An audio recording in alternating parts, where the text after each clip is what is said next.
ዋይት ሃውስ፣ ሲአይኤ፣ ፔንታገንና ኤፍቢአይ ጭንቀት ውስጥ ገብተዋል። ሹማምንቶች ግራ ተጋብተዋል።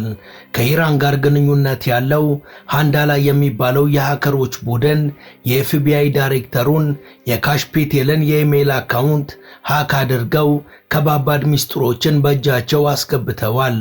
የዳይሬክተሩ ግላዊና ኦፊሴላዊ ደብዳቤዎች ጭምር መመንተፋቸው አስደንግጧቸው ይይዙት ይጨብጡት ጠፍቷቸዋል። ወዲህ እስራኤልና አሜሪካ ዛሬ ጠዋት የኢራኑን የሳይንስና ቴክኖሎጂ ዩኒቨርሲቲን ክፉኛ ደብድበዋል። ኢራን በበኩሏ በቴል አቪቭ የሚገኘውን የእስራኤል ጦር ትልቁ የሎጂስቲክ ማዕከልን አውድማለች። ሂዝቦላ ባለፉት 24 ሰዓታት በደቡብ ሊባኖስ በሚገኘው የእስራኤል ጦር ላይ 82 ኦፕሬሽኖችን ፈጽሟል። እንደተፈራው ሁቲዎችም ጦርነቱ ከተጀመረ ወዲህ የመጀመሪያ ጥቃታቸውን እስራኤል ላይ ዛሬ ረፋድ ሰንዝረዋል።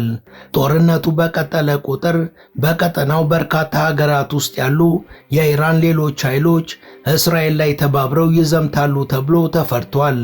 እኔ የዓለም የሰላም ፈጣሪ ነኝ አያም ግሬት ፒስሜከር የሚል ዜማን ማቀንቀን የጀመሩት ዶናልድ ትራምፕ በጦርነቱ እስካሁን ከ7000 በላይ ሰዎች ተገለው ሳለ አይናቸውን በጨው አጥበው ኢራንን በመደብደቤ በሞት ጥላ ስር የነበረው ባህረ ሰላጤው አሁን ላይ ነፍስ ዘርቷል፣ እናንተ እዚህ አዳራሽ ውስጥ ያላችሁም ሕይወታችሁ ቀጥሏል የሚል አስቂኝና ግራ የሚያጋባ ንግግርን አሰምተዋል።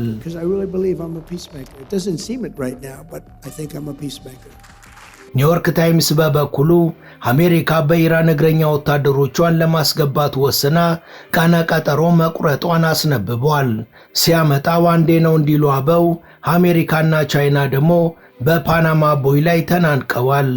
ጸብ ያለሽ በዳቦ የሆነው የአሜሪካ ጦርም በኩባ ዙሪያ ማንዣበብ ጀምሯል። እንዳበደ ውሻ ያንንም ይህንንም መናከስ የጀመሩት ትራምፕ አሜሪካ የምትባለዋን ሀገር መቀመቅ ይዟት እየወረዱ እንደሆነ የፖለቲካ ተንታኞች እየተናገሩ ሲሆን እሳቸውም የቁልቁለት መንገዱን እያፈጠኑት ነው። በቀጣዮቹ ቀናትም እጅግ አስከፊ ነገር እንደሚከሰትና መጥፎ ጊዜ እንደሚመጣ ካሁኑ የሚያስጠነቅቁ በስተዋል። As the world waits to see if Iran will agree to a US-backed peace plan, Israel has vowed to escalate the war further. It attacked key nuclear and missile facilities in Tehran, but in an act of retaliation, American soldiers then came under fire. ሰላም ጤና ይስጥልን። በመላው ዓለም የምትገኙ ውድ የመሿለኪያ ቤተሰቦች በዛሬው መሰናዷችን 29ኛ ቀኑን ስላስቆጠረውና ተጋግሎ ስለቀጠለው ጦርነት እንዲሁም ከዛ ጋር ተያያዥ የሆኑ ጉዳዮችን እናወጋችኋለን። ቻናላችንንም ሰብስክራይብ፣ ላይክ እና ሼር ታረጉ ዘንድ እንጋብዛለን።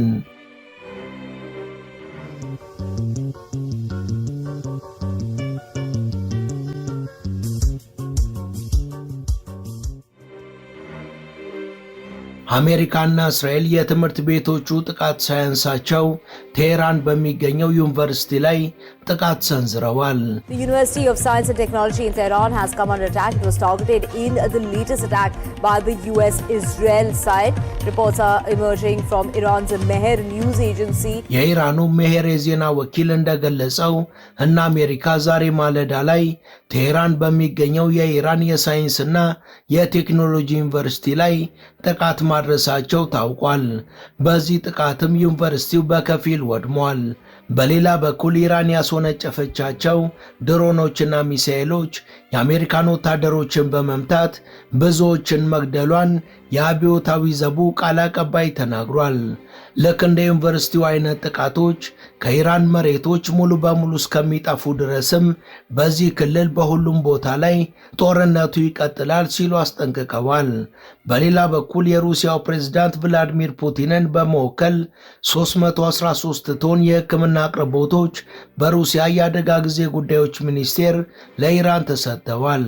ሰብአዊ እርዳታው በአስታራ ለሚገኙ የኢራን መንግስት ተወካዮች ተላልፏል። ይህም ጦርነቱ ከጀመረ አንስቶ ሁለተኛው ትልቁ የሕክምና ቁሳቁስ ጭነት ነው። ይህ በእንዲህ እንዳለ ኢራን በቴል አቪቭ በሚገኘው የእስራኤል መከላከያ ሰራዊት ትልቁ የሎጂስቲክ ማዕከል ላይ የሰው አልባ አውሮፕላን ጥቃትን ፈጽማለች። እንደ መረጃዎች ከሆነ ይህ ክፍል ከአየር ወደ አየር የሚሞሉ የነዳጅ መሳሪያዎች እንቅስቃሴና አቅርቦቶች የሚከናወኑበት ተቋም ነው።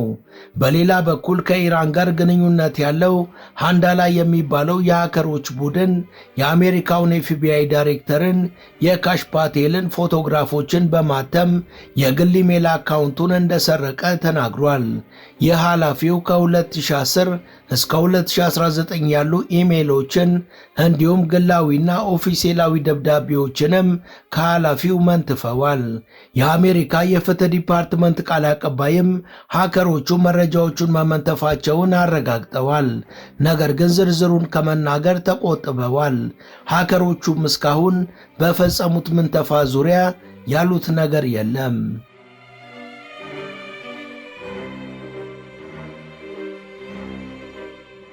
ሂዝቦላ ዛሬ ረፋድ ላይ ከአየር ወደ አየር የሚወነጨፍ ባላስቲክ ሚሳኤልን የእስራኤል የጦር አውሮፕላን ላይ ተኩሷል።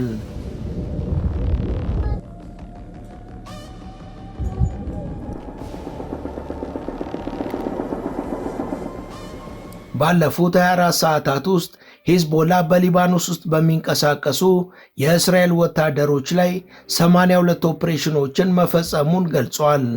ሂዝቦላዎች ኢላማቸው ከኪያም ከተማ ጀምሮ እስራኤላውያንን ለመግፋት በሚሞክሩባቸው አካባቢዎች ላይ ያተኮረ ሲሆን የሂዝቦላ ጥቃትም እስራኤል ደቡብ ሊባኖስን ሙሉ በሙሉ ለመቆጣጠር ያላትን ፍላጎት ድንቅፍቅፎሽ የበዛበት እንዲሆን አድርጓል። ሂዝቦላዎች ባለፈው ሳምንት ከባድ ውጊያ ባስተናገደችው በጢሮስ ከተማ ዙሪያ 2 የእስራኤል ታንኮችንም እንደመቱ ይታወሳል። አሁን ላይ ሂዝቦላ በሊባኖስ ቃንታራ ከተማ ተጨማሪ ኢላማዎች ላይ እያነጣጠረ መሆኑ ታውቋል። በተጨማሪም በሚኒራ ከተማ ቀጥተኛ ግጭቶች እየተስተዋሉ ነው። የሊባኖስ የጤና ጥበቃ ሚኒስቴር እንደገለጸው በቤሩትና በደቡባዊ ሊባኖስ መንደሮች በደረሰ የአየር ድብደባ ቢያንስ 1116 ሰዎች የተገደሉ ሲሆን ከ3229 በላይ ደግሞ እንደቆሰሉ ተረጋግጧል።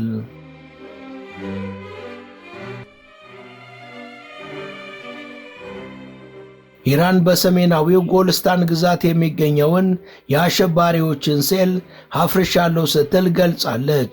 ታሳኒም የዜና ወኪል እንዳስነበበው የጸጥታ ኃይሎች በሰሜናዊ ጎልስታን ግዛት ውስጥ የታጠቁ ጥቃቶችን በማቀድ የተከሰሱ 2 ሰዎችን በቁጥጥር ስር አውለዋል።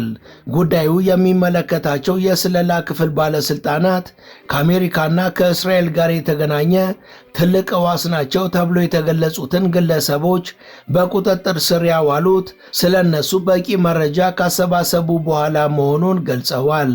እንደ ዘገባው ከሆነ ተጠርጣሪዎቹ የተያዙት በጸጥታ ኃይሎች ላይ ያነጣጠረ እርምጃን ከመውሰዳቸው በፊት ነው ተብሏል። በጎርጎን ከተማ አቅራቢያ በነበራቸው የመሸሸጊያ ስፍራም 4 ኮልት ጠመንጃዎችና 43 ጥይቶች መገኘታቸውን የአገሪቱ ባለስልጣናት ገልጸዋል። በሌላ በኩል የኢራን የውጭ ጉዳይ ሚኒስቴር አባስ አራግቺ እስራኤል 2 የሲቪል ኒውክሌር ጣቢያዎችንና የብረት ፋብሪካዎችን ካጠቃች በኋላ ከባድ ዋጋ እንደምትከፍል ዝተዋል። ውጭ ጉዳይ ሚኒስቴሩ አሜሪካና እስራኤል የኢራን የኤነርጂ መሠረተ ልማትን በማጥቃት በእሳት እየተጫወቱ ነውና ይህን ተግባራቸውን ሊያቆሙ ይገባል፣ አለበለዛ ግን ከባድ መዘዝ ያመጣባቸዋል ሲሉ አስጠንቅቀዋል። They have also attacked our missile facilities, but they have not been able to stop firing missiles. እስካሁን እስራኤልና አሜሪካ በኒውክሌር ተቋሞቻችን ላይ ጥቃት እየፈጸሙ ነው። በእርግጥ ያን ያህል ያስከተሉት ውድመት የለም። ነገር ግን መሰል ቦታዎችን ኃላፊነት በጎደለው መልኩ መምታታቸው የከፋ አደጋን በአካባቢው ነዋሪዎች ላይ ሊያስከትል ይችላል። ከምንም በላይ ደግሞ እነዚህ ጥቃቶችን ችላ ብለን አናይም። ይልቁንም ከባድ የአጸፋ እርምጃን በቅርቡ መውሰድ እንጀምራለን። ጦርነቱ በእርግጥም የፖለቲካ አዋቂዎች እንደተነበዩት ተባብሶ የሚቀጥል ይመስላል። ዛሬ ረፋድ የእስራኤል ጦር ከየመን የተተኮሱ ባላስቲክ ሚሳኤሎች በአገሪቷ ውስጥ መውደቃቸውን አስታውቋል። የእስራኤል ጦር የአየር ላይ መከላከያ ዘዴዎች ሚሳኤሎቹን ለመጥለፍ እየተጉ ሲሆን ህብረተሰቡም ስለ አደጋው ማስጠንቀቂያ ተሰጥቶታል ሲል ወታደራዊ ጦሩ ገልጿል። ይህ የሁቲዎቹ ጥቃትም ጦርነቱ ከተጀመረ አንስቶ የመጀመሪያው ነው። ሁቲዎች ጥቃቱን እስካሁን በይፋ እውቅና ባይሰጡትም ከኢራን ጋር የተቆራኙ የየመን አማጽያን ሌሎች ሀገራት በጦርነቱ ከአሜሪካና ከእስራኤል ጋር ከተባበሩ በቀይ ባህር አጋሮቻቸው ላይ ጥቃት ለመሰንዘርና ወታደራዊ ጣልቃ ገብነት ለማድረግ ዝግጁ ነን ካሉ ከጥቂት ሰዓታት በኋላ የተፈጸመ ጥቃት ነው ተብሏል። ማስጠንቀቂያው በተለይ ሁቲዎች ከየመን ርቀው የሚገኙ ኢላማዎችን እንዲሁም በተባበሩት አረብ ኤሚሬትስና በሳውዲ አረቢያ ውስጥ የነዳጅ መትከያዎችንና አስፈላጊ መሠረተ ልማቶችን ጨምሮ በአረብ የባህር ገብ መሬት ዙሪያ የመርከብ መስመሮችን በማስተጓጎል ሰፋ ያለ ክልላዊ ጦርነት የመፍጠር ዕድላቸውን ከፍ ያደርገዋል። እስካሁን ድረስ ከሊባኖሱ ሂዝቦላና ከኢራቅ ታጣቂዎች በስተቀር ጦርነቱን ለመቀላቀል ሌሎች የኢራን ኃይሎች ምንም አይነት እንቅስቃሴ ባያደርጉም ጦርነቱ በቀጠለ ቁጥር ግን ሁሉም ወደ ጦርነቱ ተስበው ከኢራን ጎን ሊሰለፉ ይችላሉ የሚለው የበርካቶች እምነት ነው።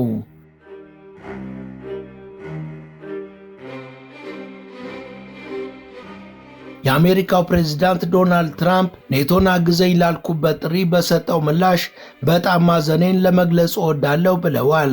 ትራምፕ በአንድ የንግድ ኮንፈረንስ ላይ ሲናገሩ እኔ ሁልጊዜ ኔቶ የወረቀት ላይ ነብር ነው እላለሁ። ከዚህ በኋላ እነሱ ሆነ አውሮፓውያኑ እኛን ድረሱልን ቢሉ ዞር ብለን አናያቸውም ብለዋል።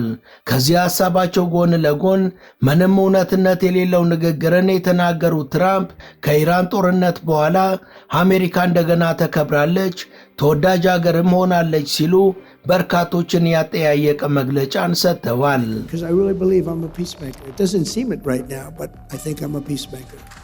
እውነት ለመናገር እኔ ስለ ራሴ ማውራት ባልወድም በጣም ታላቅ ሰላም ፈጣሪ ሰው ነኝ። እኔ ባልኖር ምድር እንዳሁኑ ሰላም አትሆንም ነበር። ደግሞም በእኔ ቆራጥ አመራር ሀገራችን አሜሪካ በጣም መፈራትና መከበር ጀምራለች። ይህ ደግሞ ሁላችንንም የሚያኮራ ነው። ትራምፕ ራሳቸውን ጨምሮ ከፍተኛ ባለስልጣኖቻቸውና አጋሮቻቸው በእጅጉ ሲተቹ መክረማቸውን አስታውሰው አሁን ግን በኢራን ላይ የከፈቱት ጦርነት ያን ሁሉ እንደለወጠው በድፍረት ተናግረዋል። በዓለም ዙሪያ ሁሉም በእኛ ላይ ይስቅብን ነበር፣ ያ ግን አሁን ታሪክ ሆኖ ቀርቷል ሲሉ ተናግረዋል። አሁን ግን በዓለም ላይ በጣም ተመስጋኞች ሆነናልም ብለዋል። ሰውየው ምነካቸው ያስባለው ንግግራቸው ግን በሞት ጥላ ስር የነበረውን መካከለኛ ምስራቅን ነፍስ ዘርተንበት ወደ ሕይወት መልሰነዋል ብለው የተናገሩት ነው። Not just Israel, we saved the Middle East. And it was proven by all those rockets that fired down upon you. Saudi Arabia got hit. እኔ ይህንን ጦርነት ባላደርገው እኔም እናንተም የባህረ ሰላጤው ቀጠናም በሕይወት አንኖርም ነበር። ምክንያቱም ኢራን ኒውክሌር ልትታጠቅ ትችል ነበር። እኛ ራሳችንንና ኢራንን ብቻ ሳይሆን የመካከለኛው ምስራቅ ቀጠናንም ከሞት አፋፍ ነው ያነሳ ነው። ለዚህ ደግሞ ምስጋና ይገባናል። ኒውዮርክ ታይምስ በበኩሉ አሜሪካ በኢራን ውስጥ ወታደሮቿን አሰማርታ የምድር ዘመቻ እንደምትጀምር ዋይት ሃውስ ውስጥ መወሰኑንና ቀነቀጠሮ መቆረጡን አስነብበዋል። በሌላ በኩል የተባበሩት አረብ ኤሚሬትስ በሆርሙዝ የባህር ዳርቻ የባህር ኃይሏን ለመጠቀም ተዘጋጅታለች። ሀገሪቷ ይህንን ውጥኗን ለአሜሪካና ለሌሎች ምዕራባዊ አጋሮቿ እንደገለጸች ታውቋል። ኤሚሬትስ ከባህሬን ጋር በመሆን የተባበሩት መንግስታት ድርጅት የጸጥታው ምክር ቤት የውሳኔ ሐሳብን ለእንደዚህ አይነት ተግባራት ስልጣን ለመስጠትም ረቂቅ ላይ እየሰሩ ነው ተብሏል። የቀድሞው የእስራኤል መከላከያ ሚኒስቴር ዮአፍ ጋላንት በበኩላቸው አሜሪካን የኢራንን ከርግ ደሴትን መያዝ አለባት ሲሉ ጥናታዊ ያሉትን ነገር ግን የህልም እንጀራ የሆነ አንድ ጽሑፍን አሳትመዋል። ጋላንት ክንዋኔው መጠነ ሰፊ ይሆናል፣ በሺዎች የሚቆጠሩ ወታደሮችንና እንዲሁም የማያቋርጥ የአየርና የባህር ኃይል ድጋፍን ያካትታል። ምናልባትም ጉዳቶችን ሊያስከትል ይችላል፣ ግና አሁንም ቢሆን ይህ ነገር መፈጸም አለበት ሲሉ በጽሑፋቸው ላይ አስፍረዋል። ይህም በበርካቶች ዘንድ መሳቂያ አድርጓቸዋል። በሌላ በኩል እስራኤል በሊባኖስ ባደረሰችው ጥቃት 6 የኢራን ዲፕሎማቶች መገደላቸውን የኢራን የውጭ ጉዳይ ሚኒስቴር አስታውቋል። ሚኒስቴሩ የዲፕሎማቶቹ ሞት የተደራጀ ሽብርተኝነት ምሳሌና በዓለም አቀፍ ሕግ መሠረታዊ መርሆች ላይ የተሰነዘረ ጥቃት ነው ሲል ገልጾታል። ውድ የመሿለኪያ ቤተሰቦች ይህን ዘገባ እዚህ ድረስ ከተከታተላችሁት ቻናሉ የበለጠ እንዲያድግ አንድ ጊዜ ሰብስክራይብ እንድታደርጉ አስታውሰን ተረካችንን እንቀጥል። ይህ በእንዲህ እንዳለ አሜሪካና ቻይና በፓናማ ቦይ ላይ የሚያደርጉት ፍልሚያ ተጠናክሮ ቀጥሏል። የዓለም ትኩረት ሁሉ የኢራን የሆርሙዝ ሰርጥ መዘጋትና በቀይ ባህር ግርጌ ያለው የባቤል መንደብ ጉዳይ ላይ ቢሆንም ሌላው ቁልፍ የባህር ማነቆ የሆነው የፓናማ ቦይ ጉዳይም የአሜሪካና የቻይና የንግድ ጦርነት ሜዳ ሊሆን ይችላል። የአሜሪካ ፌዴራል የባህር ኃይል ኮሚሽን የፓናማ ባንዲራ የለበሱ መርከቦች በቻይና የመታሰራቸው ጉዳይ መጨመሩን ጠቅሷል። ከመጋቢት 8 ጀምሮ ወደ 70 የሚጠጉ የፓናማ ባንዲራን የለበሱ መርከቦች በአሜሪካ የባህር ኮንቴነሮች ትራፊክ ዋና ክፍል ተይዘዋልም ተብሏል። የአሜሪካ ባህር ኃይል ኮሚሽን ሊቀመንበር ላውራ ዴቢላ የቻይናን ድርጊቶች ለአሜሪካ መለኪያ ከፍተኛ የንግድና ስልታዊ ውጤቶችን ሊያስከትሉ ይችላሉ ሲሉ አስጠንቅቀዋል። የቻይና ባለስልጣናት የፓናማ ባንዲራ ያደረጉ መርከቦችን ወይም ጭነቶችን እየያዝን አይደለም፣ ነገር ግን ለተጨማሪ ቼካፖች መነሻን እያዘገየን ነው ብለዋል። ወደ 4600 የሚጠጉ የፓናማ ባንዲራ ያላቸው መርከቦች ቻይናን በየዓመቱ ይጎበኛሉ። ይህም ያስደስተናል ሲሉ የቻይና ሹማምንቶች ገልጸዋል።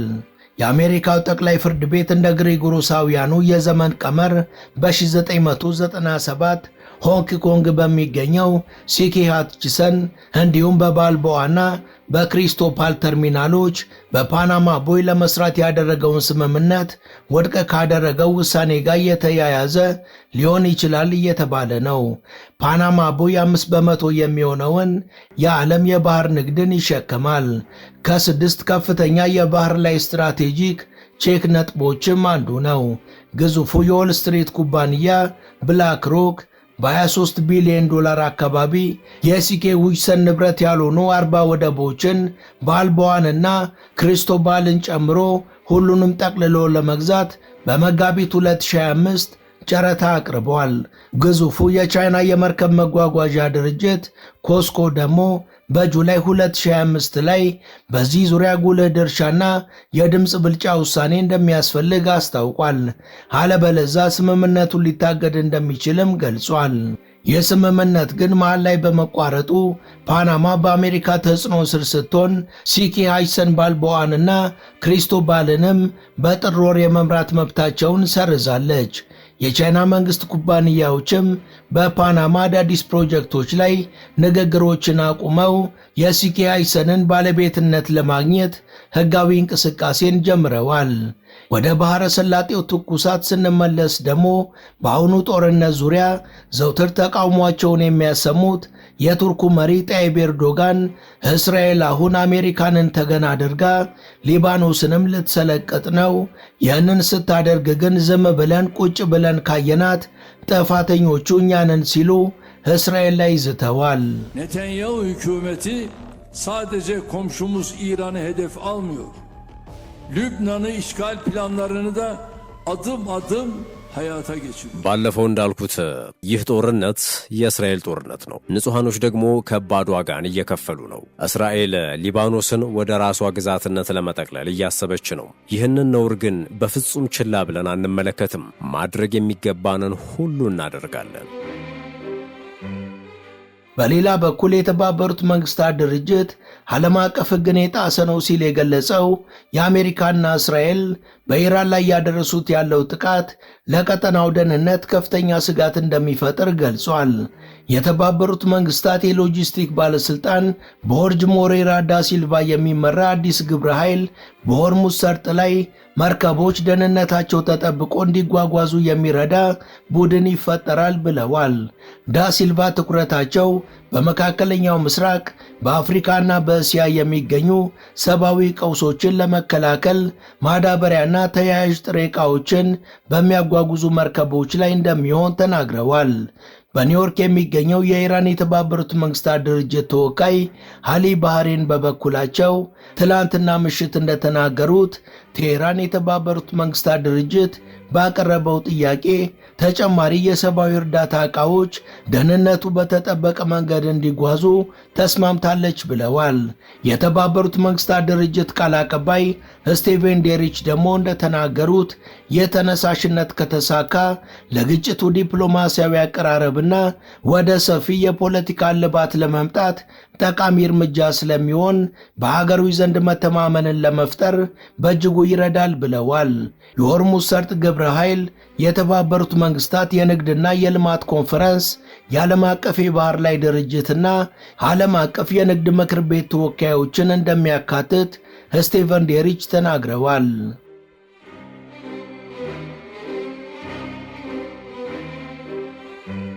ወደ ቻናላችን ቤተሰቦች ለዛሬ ያሰናዳንላችሁ ይህን ይመስል ነበር። እስከ ዝግጅታችን ፍጻሜ አብራችሁን ስለነበራችሁ ከልብ እናመሰግናለን። በቀጣይ ቢሰሩ የምትሏቸውን ርዕሰ ጉዳዮች ብትጠቁሙን ደስ ብሎን እንቀበላለን።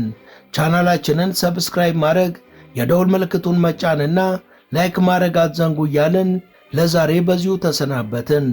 መልካም ጊዜ።